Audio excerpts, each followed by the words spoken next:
Welcome back to the Buds in the Box podcast. Before we get started, make sure you guys go check the giveaway details in the description below. All you have to do is like, comment, and subscribe, and comment which jersey and player you want on the back, and you'll be entered for a chance to win.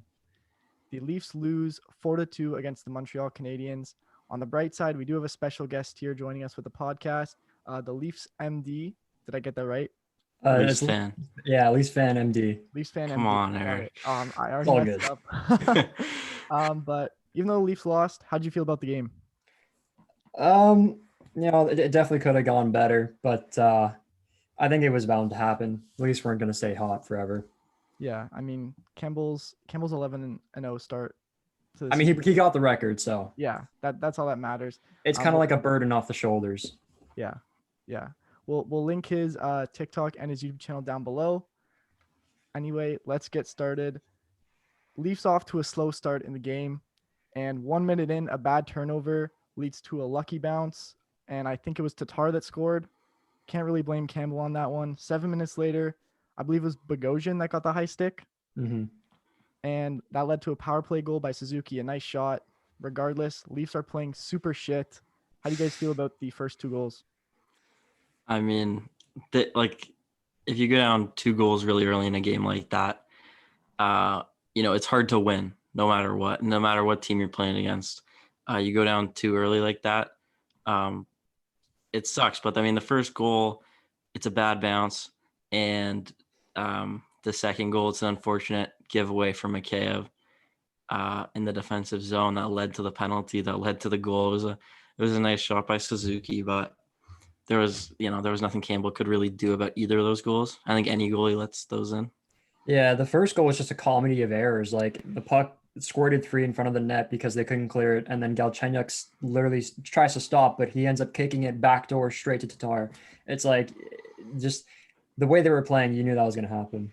Yeah. For sure. Well, it went from Campbell giving it to Hall, who then turned it over to Matthews, who then turned it over to the Montreal Canadiens, who then turned it over to Galchenyuk, who then turned it over to Tatar. It was just unbelievable. And then Suzuki had that same shot 3 times. If you give Matthews that same shot 3 times on the power play, it's going to go in 1 time.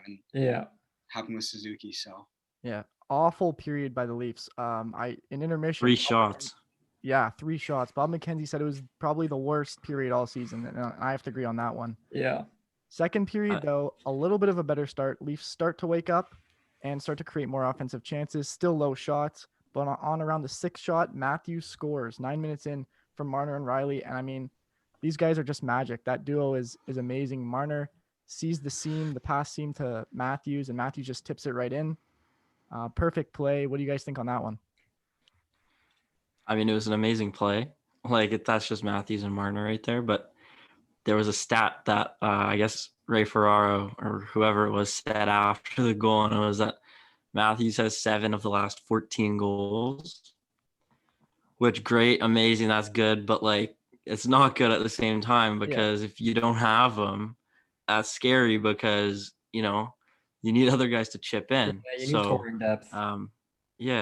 So at the same time, I was like, oh, that's awesome. He's got 7 goals, blah, blah, blah. And then it's like, oh, God, the other 20 guys only have 7 too. So, yeah.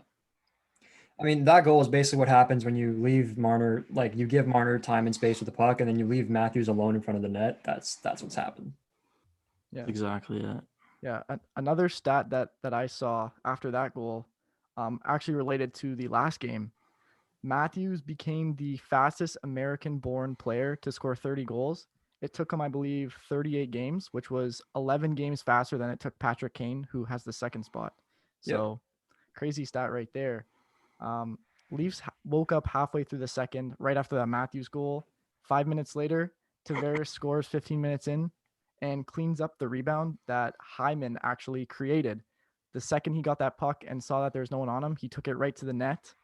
Unfortunately, though, that was combated by a goal a minute later by Josh Anderson, which Jude got mad about me because I picked him up in fantasy. But just an awful, awful read by Campbell and Riley.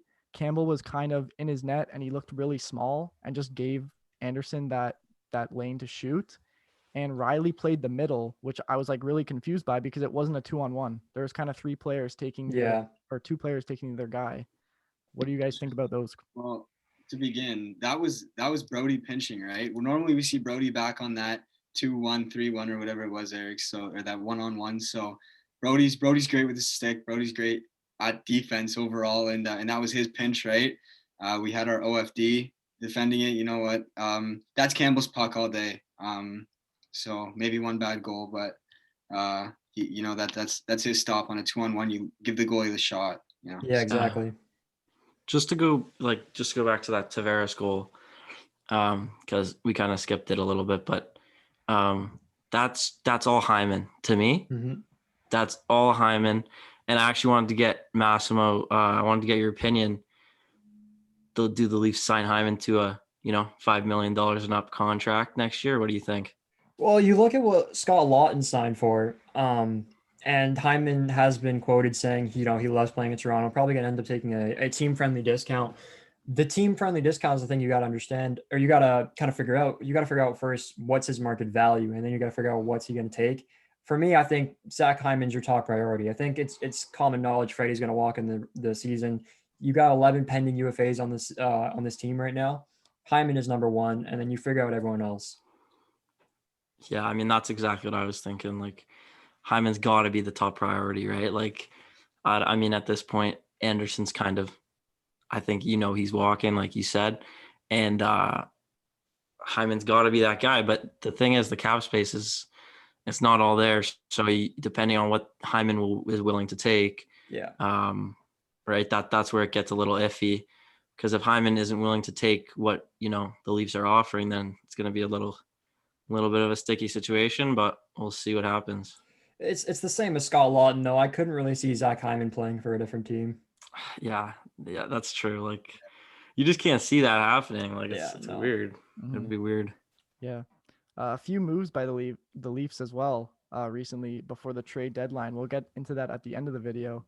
But back to the third period, Tavares, I feel like he had so many chances tonight.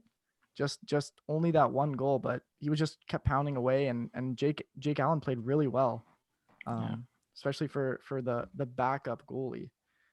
Leafs power play the backup that's better than the starter right now. Yeah, seems like literally a trend in the North Division. Yeah, for sure. The Leafs power play still sucks. They can't score, and Felly, one thing that I want to bring up. So you always say that Campbell never has that big save, or he didn't have it the past few games. But I didn't say never. I said last game he didn't have he didn't have a big save. I said that's not at all what I said. But and the one time he does have the big save, unfortunately he loses.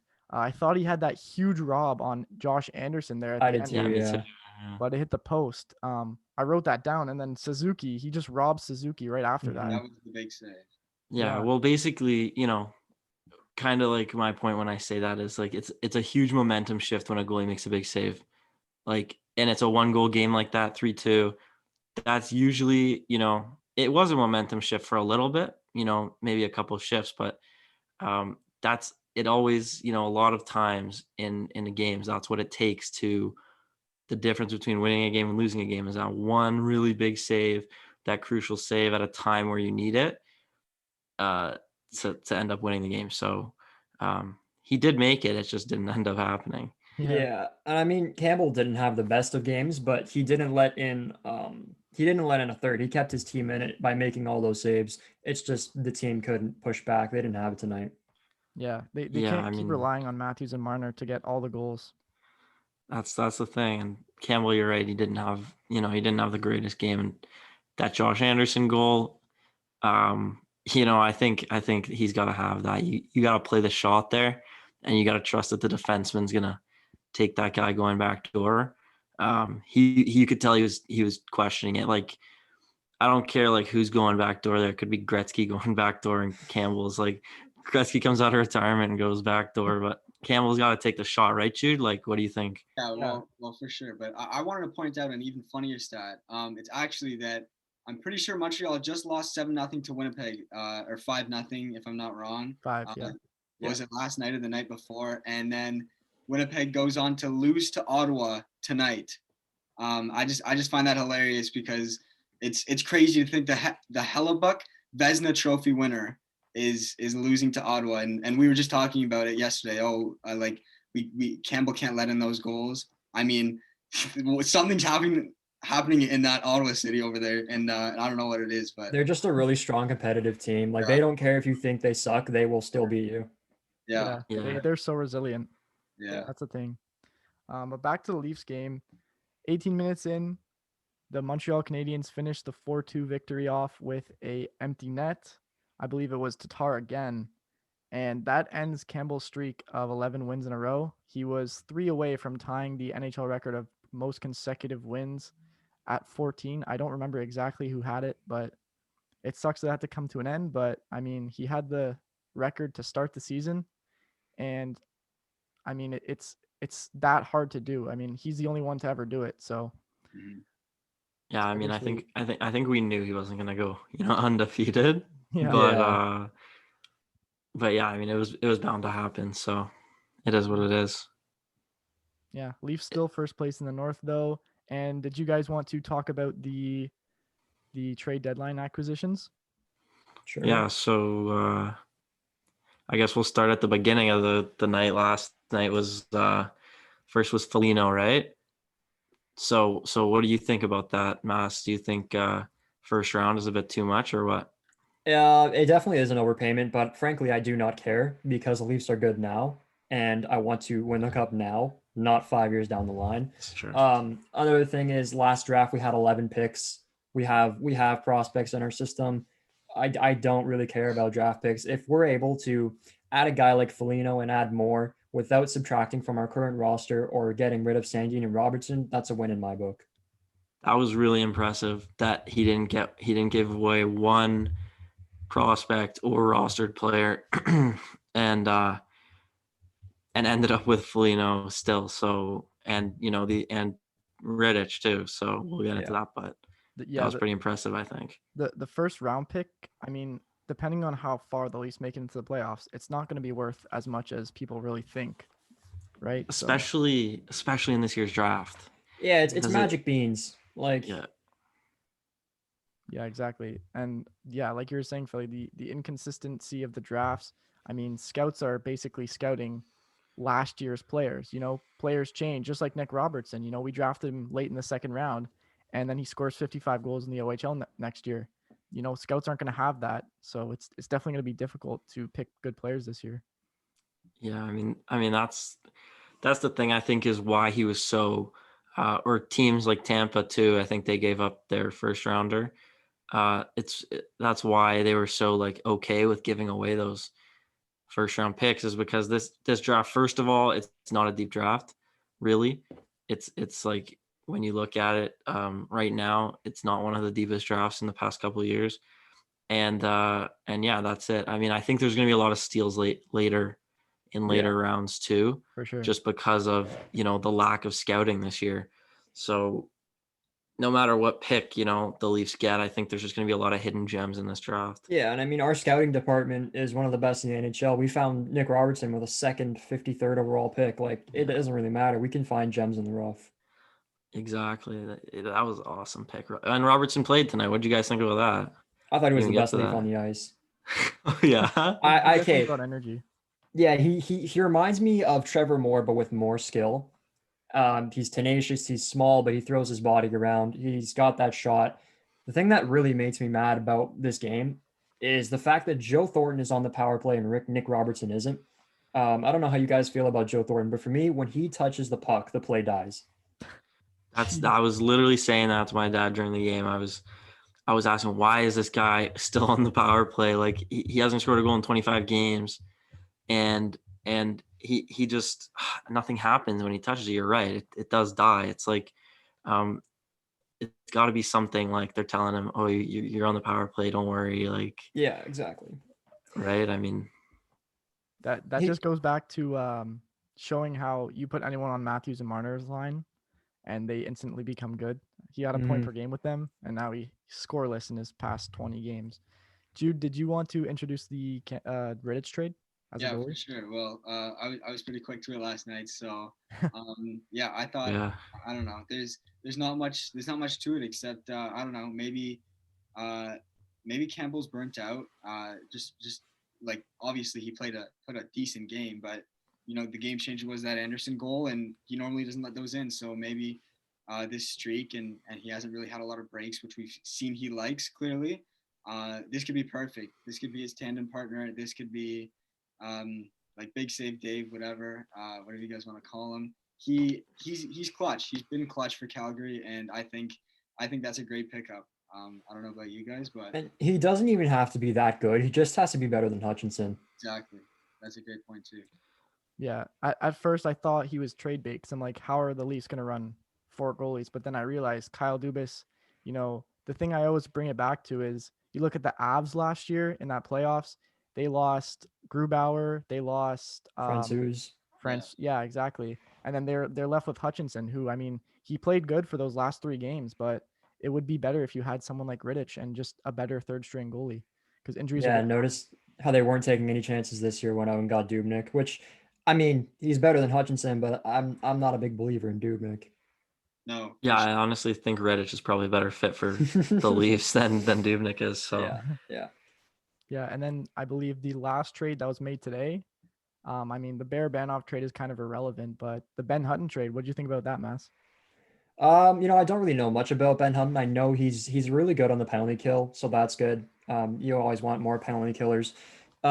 He's basically a defenseman just in case someone goes injured. Last play-ins we Jake Muzzin goes down and it was pretty much curtains because you got Martin Marincin on the bottom pair. Um, Anything to avoid, throwing a rookie in there, throwing Sandin or Marincin into a playoff series cold, not a good idea. Ben Hutton is the better option. And it can honestly be something to keep Dermott on his toes because coming into the trade deadline, Dermott was playing some of his best hockey, and it's because he felt the pressure. And especially when Dubas said Sandin's going to play some games for us, Dermott's like, well, that's going to be my spot. So when Dermott feels pressure, he usually plays better. And I think Ben Hutton in that waiting in the wings is going to be great for Dermott. that was a really good point about, keeping him on his toes a bit there because it's true. I mean, he got scratched a couple games for I can't remember his name. What's his name? The Russian guy from the KHL, Lettinen. Lettinen, Sorry. yeah. But yeah, and I think he came back and he played much better after he got scratched one game. So it's good. And then it's just that injury. If something happens to one of the guys in the playoffs, and yeah, you're right. You can't get stuck with Marincin or Sandin. I mean, Sandin's good, but in the future, I think a little bit, give him a little bit more time. But yeah, this guy, it's a good depth pickup for the Leafs. Yeah, a lot of internal competition within the Leafs, which I mean, it's healthy internal competition. I believe Mhm. there was once Foligno is done from quarantine and Nylander comes back, there's going to be 6 forwards competing for that bottom fourth line spot. So it's going to Yeah. be interesting to see who ramps it up and who starts to produce because At at this point, they're not really producing. at this rate, I said this earlier. I don't know if I was talking to you guys, but I kind of want to see Thornton sit a game or two, just Yeah, I because. think they have an uncomfortable conversation coming with Thornton because, like, if there was a way you could shelter him enough, because with Joe Thornton, you're not getting him for production, you're not getting him to be a good player, you're getting him for the character, you're getting him for the leadership. Unfortunately, he has to take up a roster spot to do that. So there's got to be a way where he can just play like fourth line minutes, no penalty kill, no power play, like 8 minutes, maybe 7 minutes a night. He shouldn't really be taking up a roster spot, but if you want that character, you want that leadership in there for the playoffs, I think he will be better in the playoffs. But right now, I see like 5 forwards better than him. Yeah, it's definitely.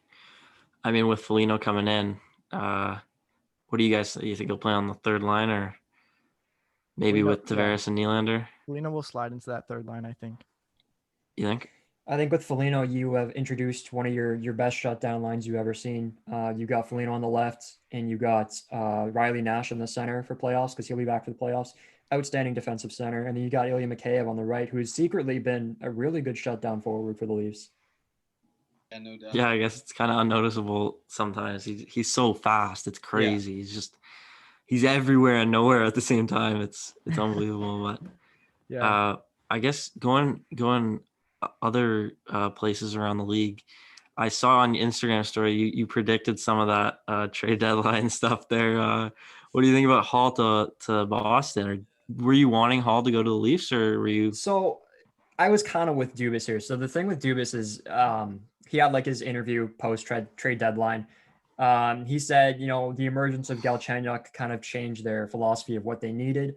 And I think that's kind of my stance on it. I don't really see Galchenyuk as a top six winger. I think he's more of like an Andreas Janssen, a really good third line winger. But I mean, if Foligno's on our third line, then I'm fine with having Galchenyuk in our second. But I did want Hall, but I think Foligno is the better fit, and I think Hall is the better fit for Boston too. I think at the end of the day, it comes down to the Leafs have 4 superstars already. Another skill player, what's that really doing for the team at this point? When I saw that Hall was, sitting that game a couple of games ago and they were going to trade him, like, for sure, I was thinking, oh, that would be crazy awesome on the Leafs. Like, imagine that, like Matthews, Marner, Hall, that would be crazy. But at the end of the day, what they need to win a Stanley Cup is, defensive Exactly players. what Foligno brings. Exactly. Leadership, defense. He can penalty kill. He can put the puck in the net the odd time. He can play make. He kind of does, he's a two-way guy. So at the end of the day, I think if you want to win a Stanley Cup, Hall's not going to do that, but Foligno could be a huge part of that, right? Yeah. I think at the end of the day, it just came down to the Leafs were looking for leadership. Like you said, if they pick up Hall, that's kind of like a high risk because he comes in and he's been labeled as a locker room cancer. That could completely change a team. The Leafs are in a good position right now, and they can't risk that. Boston, on the other hand, they're barely making the playoffs. They need something to spark their offense. I think that's why they didn't, and it was such a low cost. It's low risk, high reward. Yeah, I was surprised that they put Lazar in there too. Mm-hmm. Yeah, Because I I was think Lazar's surprised it pretty was good. only a second. Yeah, I second think and that's Boston's GM exposing a rookie GM. yeah, maybe actually, yeah. For sure. But yeah, because the Leafs gave more up for Foligno than Hall, so Yeah, and that's also because, we're getting Foligno at 1.3 million, and there's a price to pay for that. And I mean, I'm fine with that price. that is true. Yeah, I mean, the retained salary is definitely a part of that. Did Boston get any of that retained from Hall? Are they taking on $8 million? They got half. Oh, really? They did get half. Yeah. So $4 million for Hall then. So the Leafs couldn't have done that. That's they wouldn't have got Rittich. They wouldn't have got the defenseman. Yeah, so I mean, I can't remember his Dubas name. just added on every single facet of our offense, our defense, and our goaltending without, like I said, without losing anything drastic, which is pretty impressive to me. Yeah. A lot of people said the Leafs and then a few other teams won. It was kind of 50-50 though, that they're like, oh, a first round, that's overpayment. But I think Leafs fans don't see it that way, and we know what Kyle Dubas is doing. Yeah, I mean, I think it's all about the now, right? For the Leafs. Right now, they've got nothing to lose. Like at this point, it's just go all in. Mhm. It's the first round pick, just like Massimo said earlier. It's not really gonna 5 years in the future. It might help, but this, in the next 2-3 years, when this is the Leafs' time, it's not gonna help. So, but Foligno is gonna help right now. So that's the difference. Yeah. Five was it 5 or 4 captains that they had? They had 4. 4. All right. Yeah, Spezza, Thornton, Tavares, and now Foligno. Mm-hmm. That's pretty crazy. That's a lot of leadership right there. Yeah. Foligno also, rumored to be like one of the best captains in the league, so that's lovely. Yeah. Yeah. Yeah. That interview got Leafs fans going crazy. Oh Yeah, that was awesome. And he's willing to fight too. He's he's kind of chippy and scrappy, so perfect. It's a good player, right? Yeah. And before we end this, Jude, did you ever get an update on how to pronounce that other forward's name that we got from the San Jose Sharks? Oh, I checked Elite Prospects and I went to go click the little speaker thing. Oh yeah. It's Notion, Nosen. Who's nosing right now? I have no idea, but I mean, Depth forward, pretty much. yeah. Yeah. I mean, it is. Nosen. We got him. So Yeah. Yeah. And I cares? guess, sorry, what'd you say? I said, who cares at this point? He's on our team, and that's it. We'll hear hopefully one day in the playoffs. Yeah. Yeah. So I guess that'll do it. We'll wrap it up there. Thank you guys for watching. Make sure to like, subscribe, and comment if you're watching on YouTube. And if you're listening on Spotify, thank you. This has been the Buds in the Box with a little help from Massimo, or known as, I'm going to get it right this time, Leafs Fan MD on TikTok. So make sure you guys go check out his TikTok, and his YouTube channel will be linked down below. And we'll see you guys next time. Bye for now. There you guys.